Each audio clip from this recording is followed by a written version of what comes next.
ध्यान कैसे किया जाता है वो आप जानते हैं। बहुत बार आपको ध्यान होता है किसी का, क्यों होता है? क्यों होता है? आप नहीं चाहते तो भी होता है।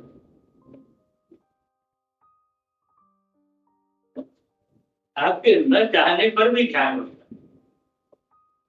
जहाँ आपका राग है, जहाँ से द्वेष है, उसका ध्यान जबरदस्ती आ जाता है। दोनों में एक भगवान से लगा, एक शब्द ध्यान होने लगे। यहाँ महाराज जी ने बहुत ही अद्भुत बात कह दी है 2 लाइन में। मुझे लगा इसे थोड़ा एक्सप्लेन करना चाहिए। महाराज जी कह रहे हैं कि भगवान में आपका ध्यान क्यों नहीं लगता, इसलिए नहीं लगता क्योंकि आपका भगवान में ना तो राग भाव है ना ही द्वेष भाव है। और हमारा जो मन है वो बार बार न चाहते हुए भी वही जाता है जहाँ हमारा बहुत ज़्यादा राग है या बहुत ज़्यादा द्वेष है। जैसे अगर आपका अपने पड़ोसी से झगड़ा हुआ है तो बार बार न चाहते हुए भी आपका ध्यान वहीं जाएगा, द्वेष भाव से जाएगा। या जैसे माँ का बेटे के प्रति राग है रहता है बहुत ज़्यादा, इसीलिए सहज में बेटे का चिंतन होता है।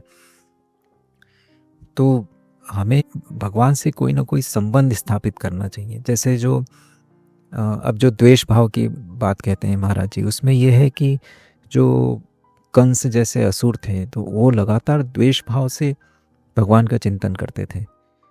तो इसीलिए ये कहा जाता है कि मरने के बाद उन्हें भगवत प्राप्ति होती है, क्योंकि लगातार उन्होंने जीवन भर द्वेष भाव से भगवान का चिंतन किया है।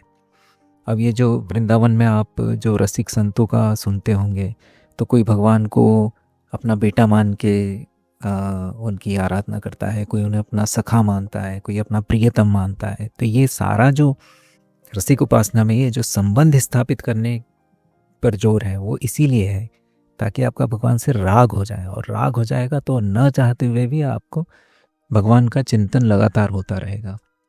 तो महाराज जी ने बहुत ही अद्भुत बात कही कि या तो आप राग स्थापित कर लीजिए या तो द्वेष स्थापित कर लीजिए।